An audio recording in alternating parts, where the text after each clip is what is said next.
We are here now with one of the stars of the Steve Jobs movie released today. Seth Rogen plays Steve Jobs' longtime friend and Apple co-founder, Steve Wozniak. Seth, is so glad you could join us.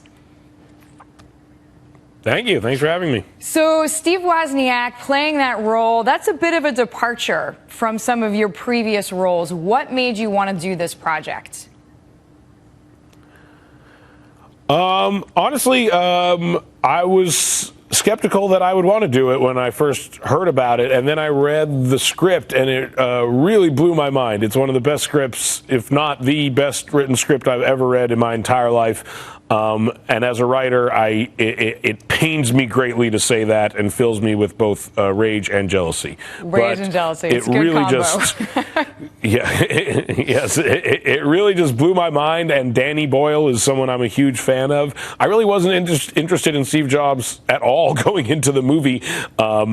It was just the work itself was incredible to me, and so I wanted to try to be a part of it. So let me pick up on something that you said, because some of the critics of the movie have said that it actually is too geek-focused in a way that, for example, The Social Network was a little bit more accessible for people who didn't know the Facebook story. But I've seen people write and say, you know, in the Steve Jobs movie, you really have to know the history of Apple. But it sounds like after you got to know the script, you were convinced.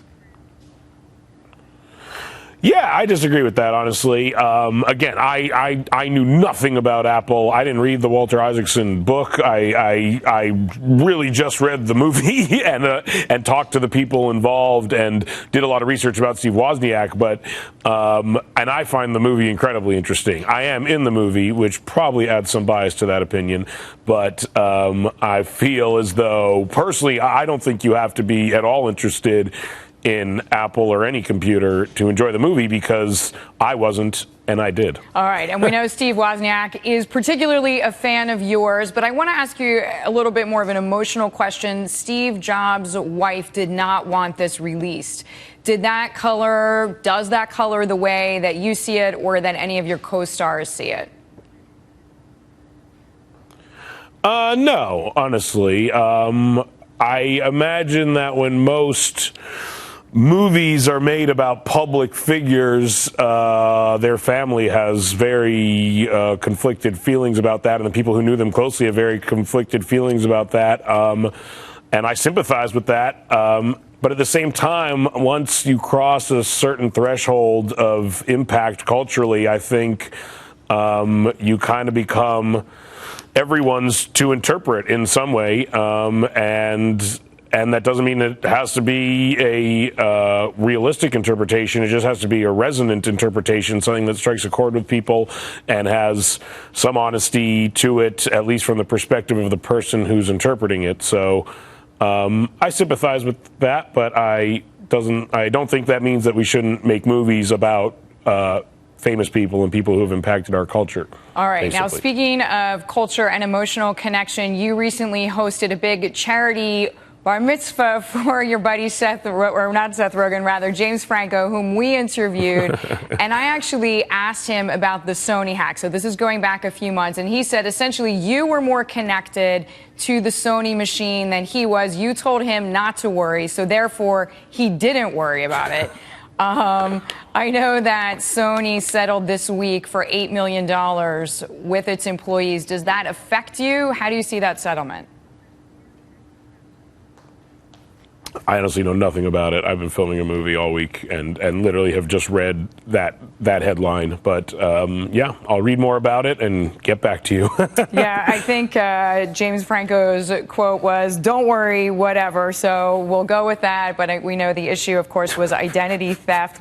So, Seth, I'm on Twitter. I follow you. A lot of your recent comments have stood out to me, especially politically based ones. I know you said F you. I'm not going to say it, but to the real Ben Carson. What made you be so strong in your views to this presidential candidate? Is that strong? I don't know if that's that strong. I think it's all the language you choose to use in your daily life. To me, that's not that strong a statement. It's marginal. It's marginal, but I know you do take issues with, and just I know this from following your account. For example, there was a man killed earlier today, 3 women wounded in a shooting at Tennessee State University, and I know that this is an issue that you feel passionately about. I do feel murder is bad, yes, passionately. I didn't know about that specific story, but I am always on the anti-murder side of things. All right. One more of your tweets here.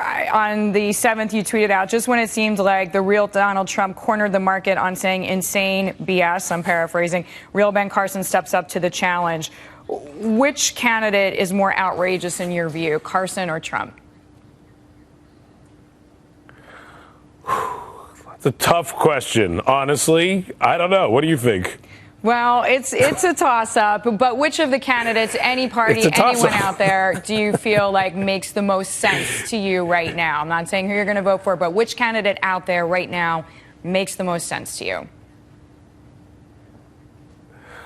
I don't know, honestly, but I'm happy that Stephen Harper is out of the Canadian government. That I can speak very knowledgeably about. All right. But if you could create one policy that would be adapted by the next president, yes, no matter who he or she is, let's just say you get carte blanche, whatever you say right now would get passed into law. As a citizen, what would it be?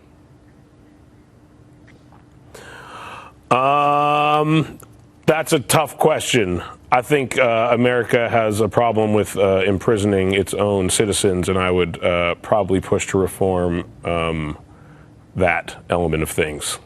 All right. One more semi-political question here, more interpersonal politics. Great. Jennifer Lawrence wrote an open essay about equal pay. Bradley Cooper backed her up in GQ. Then just this morning, Jeremy Renner made a comment saying it's not my job to help female co-stars negotiate their salaries. Where do you stand on Hollywood's pay gap?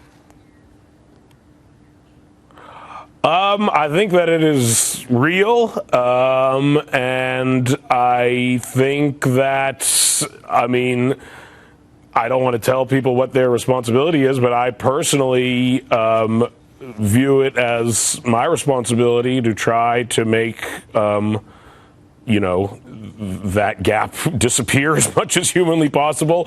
I think Hollywood has a lot of problems that, you know, obviously involving race and gender that, you know, I know in my personal life, we are trying to actively come up with ways to, again, to close those gaps and get rid of them altogether because to me, they're real. I see it. And yeah, I would advocate for trying to, you know, not have there be a massive gap between how much men and women get paid to do the same thing and how many people of color are represented in films and television.